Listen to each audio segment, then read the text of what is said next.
Hoy queremos hablar sobre la ambición y los perjuicios de la ambición. Nos encontramos en Winterthur, cerca de Zúrich, en Suiza. En Zúrich se encuentra el restaurante vegetariano más antiguo del mundo occidental, que abrió sus puertas en el 1903. En la actualidad es un restaurante que tiene cientos de platos de todo el mundo.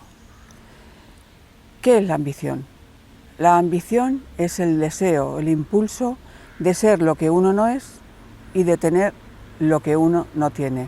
Ambas cosas sin entender, sin comprender la causa de todo ello. Resolver la ambición no quiere decir conformarse, sino que es resolver el miedo que empuja a ser ambicioso. Me gustaría que quedara claro que lo contrario de la ambición no es la resignación. Ninguna de las dos cosas son beneficiosas. Uno tiene que aprender en la vida para lograr aquellas cosas que necesita y recibir lo que necesita, incluso tener abundancia. Pero el camino que va a hacer que esto sea así sin sufrimiento no es la ambición. La ambición genera sufrimiento. ¿Por qué? Porque la ambición es un movimiento psicológico de conseguir cosas escapando del miedo a no lograrlas, a ser menos que los demás, a no tener lo suficiente, a no sobrevivir.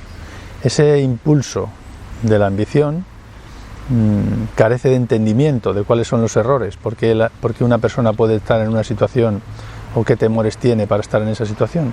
Y sin resolver esos temores, esa persona no va a poder ser feliz. Puede lograr los objetivos de su ambición, pero no logrará estar bien. No puede lograr estar bien porque no habrá resuelto sus miedos, sus temores. Una persona con ambición es una persona con miedo al futuro, con miedo a ser menos que los demás, con miedo a sentirse despreciado. Por lo tanto, aunque consiga tener dinero, ser especial, etc., no habrá conseguido resolver sus miedos. Fíjense que la ambición no solamente es por la economía, que también hay ambición por saber más que los demás, por ser especial, por ser más alto, por ser más guapo, por ser siempre más. Y eso es porque surge del miedo a ser menos. Pero no hay nadie que sea más ni menos. Eso es una deformación de la mente humana. Y esa deformación y ese temor produce ambición. Y la ambición produce comparación, envidia, rabia, frustración.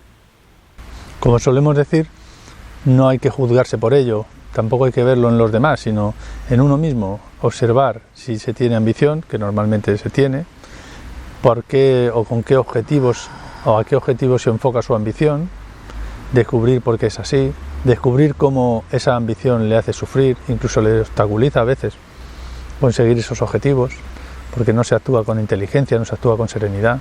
Fíjense que la ambición produce que la gente que tiene ambición se marque metas a conseguir, cosas a lograr, en lugar de cuestiones a comprender, a resolver. Es mejor que una persona que tiene ambición se dé cuenta que surge de un miedo y que sea consciente de ese miedo y lo resuelva, que aprenda a resolverlo. Para resolverlo primero tiene que ser consciente, no debe potenciar la ambición, porque eso va a potenciar su miedo y por lo tanto va a potenciar su sufrimiento. Una persona con esos temores va a vivir en función de sus metas y ahí lo que ocurre es que se enfoca en lograr, no en comprender, y por lo tanto su inteligencia se estrecha, se ralentiza. Luego, no estamos abogando por la pasividad ni por la resignación. Lo que estamos diciendo es que la ambición surge del temor, que esa ambición va a dificultar el bienestar psicológico y muchas veces incluso lograr las cosas que se necesitan.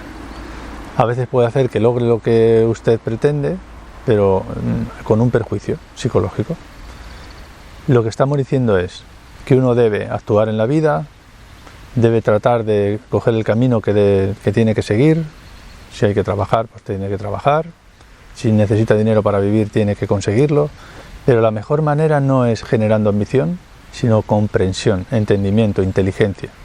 Descubrir los temores, descubrir cómo se hace para colaborar con los demás, no para centrarse solo en uno mismo, no solo lo que uno necesita, sino que cuando mejor a uno le van las cosas es cuando uno consigue lo que necesita colaborando con los demás. Por lo tanto, nuestra propuesta para aprender a caminar en la dirección correcta donde el sufrimiento va disminuyendo es no potenciar la ambición, sino descubrir el miedo que hay detrás de la ambición. Descubrir el miedo, descubrir su causa y aprender a resolverlo. Y descubrir cómo vivir resolviendo los miedos para cada vez estar mejor, no potenciando aquellas cosas que fomentan el miedo y el sufrimiento. No potenciar la ambición ni la resignación, sino la inteligencia, la curiosidad por comprender.